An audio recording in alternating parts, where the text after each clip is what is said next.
तो दोस्तों नमस्कार, मैं हूं आपके साथ कौशलेंद्र प्रताप सिंह और आप देखना शुरू कर चुके हैं प्रजातंत्र टीवी। वर्तमान उत्तर प्रदेश की राजनीति की बात करें तो ब्राह्मण वोट बैंक साधने के लिए जद्दोजहद जारी है। बिकरू कांड के बाद पूरे प्रदेश में ब्राह्मणों के शोषण होने का आरोप भारतीय जनता पार्टी पर लगने लगा और समाजवादी पार्टी परशुराम प्रतिमा लगवाने की बात कर रही है। तो वहीं बसपा आज अयोध्या से ब्राह्मण सम्मेलन की बात कर रही है। सतीश चंद्र मिश्रा अयोध्या पहुंच चुके हैं। उनकी अगुवाई में 2007 के फॉर्मूले को लागू करने में जुटी हुई है। कांग्रेस भी इसमें पीछे नहीं है, वह भी परशुराम भगवान को सम्मान देने की बात कर रही है और अपने परंपरागत वोट बैंक को फिर से साधने में जुटी है। भाजपा एक और हिंदुत्व की बात करती है, लेकिन कहीं ना कहीं उसके ऊपर भी ब्राह्मण विरोधी होने का टैग उत्तर प्रदेश में खासतौर पर लगा है। लंबे समय से एक आवाज उठ रही है कि उत्तर प्रदेश के वर्तमान मुख्यमंत्री योगी आदित्यनाथ ब्राह्मण विरोधी हैं। तो इसी मुद्दा पर आज हम चर्चा करेंगे और मेहमानों से बात करेंगे, जानेंगे कि क्या वाकई में उत्तर प्रदेश में ब्राह्मण पीड़ित हैं, प्रताड़ित हैं, या फिर चुनाव के मद्देनजर ब्राह्मणों को लुभाने के लिए सियासी दलों की एक कवायद चालू है। मेहमानों से आपका रूबरू करा दें, आपके साथ आपको बता दें, हमारे साथ सपा से अभिषेक तिवारी हैं, कांग्रेस से संदीप त्रिपाठी जी है, भाजपा से विधायक धीरज ओझा जी जुड़ चुके हैं और बसपा से विजय मिश्र बॉबी जी जुड़ चुके हैं। सबसे पहले तो आप लोगों का बहुत बहुत स्वागत हमारे साथ में। सबसे पहला सवाल मैं विजय मिश्रा जी से लूंगा। मुझे आप बताइए विजय मिश्रा जी कि आखिर ब्राह्मण सम्मेलन की आवश्यकता क्या पड़ गई? बसपा 2007 के फॉर्मूले पर है। विजय मिश्रा जी, आपकी आवाज नहीं आ रही है, आपका माइक म्यूट है जी। बताएं विजय मिश्रा जी। आज बहुजन समाज पार्टी ब्राह्मण का सम्मान दे रही है और पार्टियों का पेट क्यों फूल रहा है? आपको अगर ब्राह्मण को सम्मान देना है तो आप भी ब्राह्मण को सम्मान दीजिए। हम ब्राह्मण को सम्मान दे रहे हैं, ब्राह्मण सम्मेलन कर रहे हैं, कम से कम बहुजन समाज पार्टी ब्राह्मण के लिए। जी जी बोलें बहुजन समाजवादी पार्टी ब्राह्मणों के लिए, ब्राह्मणों के हित की बात। हमारी सरकार थी तो हमारे सरकार में लगभग 2 दर्जन ब्राह्मण मंत्री बनाए गए थे। आज भाजपा में धीरज ओझा जी बैठे हैं, कितनी बार इनका नाम जाता है और ब्राह्मण होने के नाते इनका मंत्री से नाम कट जाता है। 3 बार 4 बार जनपद में इनके लिए मंत्री पद की बात होती है, मिठाइयां बढ़ जाती हैं। पता चलता है कि धीरज ओझा जी का नाम उस लिस्ट में नहीं है। जी बिल्कुल, मैं पूछ लेता हूं, मैं विधायक जी से पूछ लेता हूं। विधायक जी, मैं आपसे जानना चाहूंगा, सबसे पहला सवाल मेरा आपसे यह रहेगा, क्या वाकई में उत्तर प्रदेश में ब्राह्मण पीड़ित हैं? विधायक जी, आपकी सरकार में ब्राह्मण पीड़ित हैं? उत्तर प्रदेश में जब से योगी सरकार आई है,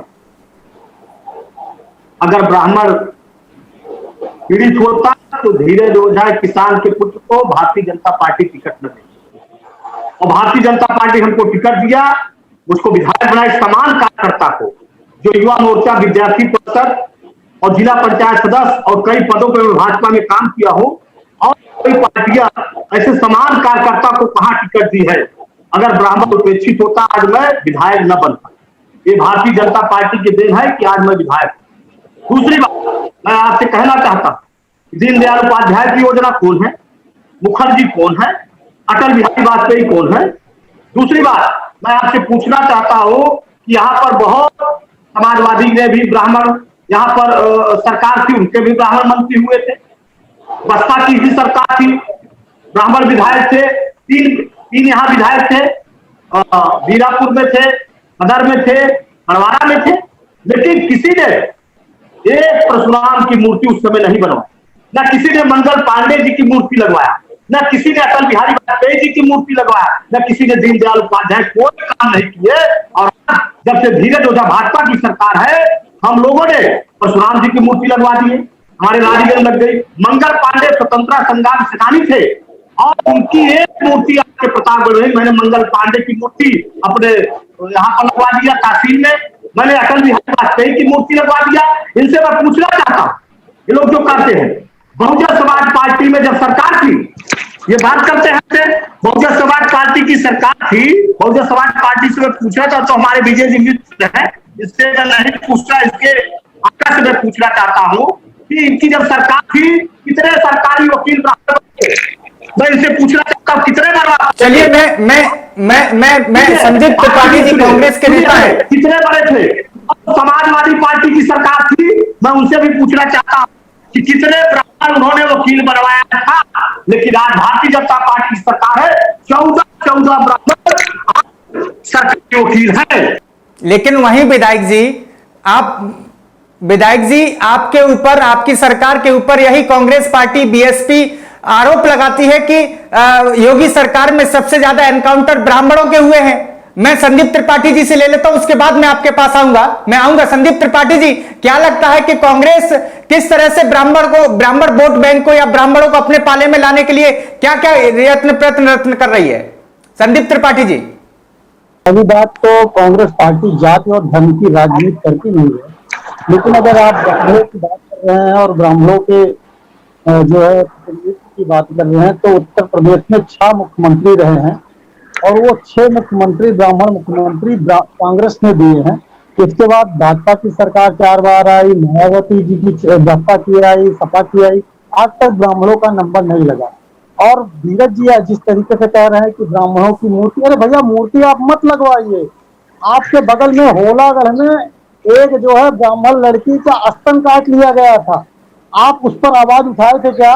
कितनी बार कोई आपका नेता कांग्रेस वाले, मैं बहुत आवाज उठाता हूं, सुनिए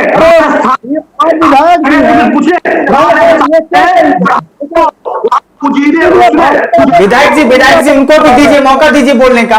विधायक जी एक बार कांग्रेस की, विधायक जी मैं आपसे निवेदन करूंगा, कांग्रेस को भी जरा मौका दीजिए बोलने का।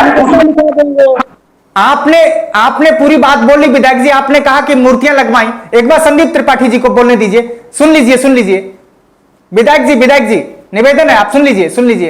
संदीप जी आप बोलिए। आज संदीप जी आप बोलिए। जी बिल्कुल, आज 5 ब्राह्मणों की बात कर रहे हैं। आपके 1000 ब्राह्मणों की हत्या हुई है, इस बात को क्या नकार सकते हैं आप? मैं इसका उदाहरण दे देता हूँ आपको। आपके झांसी में, लखनऊ में कमलेश तिवारी जो हिंदूवादी नेता थे, इसके अलावा जो है ब्राह्मण थे, उनकी हत्या हुई। गोरखपुर में राजकुमार तिवारी जी की हत्या, सत्य प्रकाश शुक्ला जी की कस्टोडियल डेथ, पुलिस के कस्टडी में डेथ हुई।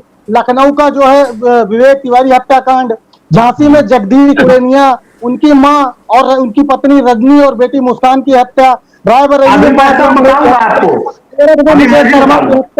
बस्ती में आदित्य जी विधायक जी मैं आपके पास मैं आऊंगा आपके पास में। मैनपुरी नवोदय विद्यालय में एक हॉस्टल में ब्राह्मण छात्रा की हत्या।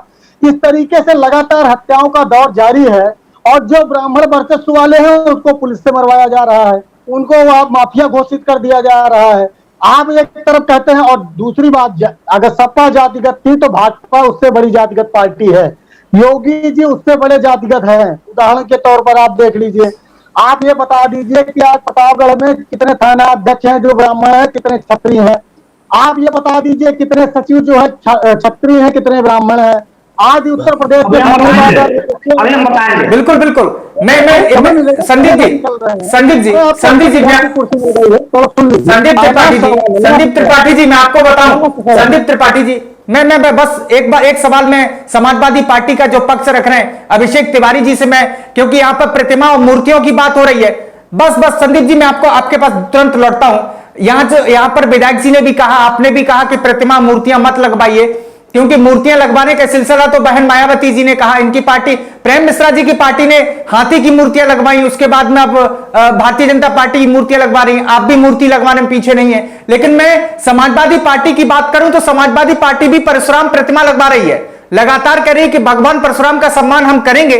तो मुझे समझ ही नहीं आ रहा कि आने वाला चुनाव मूर्तियों पर होगा कि विकास के एजेंडे पर होगा। मैं समाजवादी पार्टी से जो पक्ष रखेंगे, अभिषेक तिवारी जी मैं आपसे जानना चाहता हूं कि समाजवादी पार्टी भी परशुराम की प्रतिमा लगवा रही है। अभिषेक तिवारी बताएं कि क्या परशुराम प्रतिमा लगवाकर, परशुराम जी की प्रतिमा लगवाकर ब्राह्मणों को रिझाना आप भी चाहते हैं? अभिषेक तिवारी, उसके बाद मैं विधायक धीरज ओझा जी के पास जाऊंगा। कि आपको भली भांति मालूम होगा कि उत्तर प्रदेश के अंदर इतनी सरकारें आई, लेकिन भगवान परशुराम की जयंती पर अवकाश घोषित करने का काम समाजवादी पार्टी की सरकार ने किया। ये हमारी सरकार ने किया था, हम समाजवादी पार्टी नहीं किया था। मिश्रा जी पहले तिवारी जी का, मिश्रा जी पहले तिवारी जी का, बोलने का आपको अवसर मिला और हमें लगता है कि अब सुनने का वक्त है आपका। नहीं तिवारी जी आप बोलिए। देखिए, ब्राह्मण समाज पिछले 4 वर्षों से योगी सरकार के अंदर इस बात को महसूस हो रहा है कि हमें जाति के नाम पर टारगेट किया जा रहा है। वो अपना उत्पीड़न महसूस कर रहा है और वो प्रताड़ित किया जा रहा है। वो आर्थिक रूप से सक्षम हो या किसी भी आधार पर सक्षम हो, लगातार ब्राह्मणों का उत्पीड़न बढ़ा। ये समाज ने जब बोलना शुरू किया कि नहीं, हमको टारगेट कर हमारे जाति को टारगेट करके ब्राह्मण समाज को हिट करके हमारा उत्पीड़न किया जा रहा है, तब समाजवादी पार्टी ने ये महसूस किया कि नहीं, वास्तव में उत्तर प्रदेश में जाति विशेष पर हिट किया जा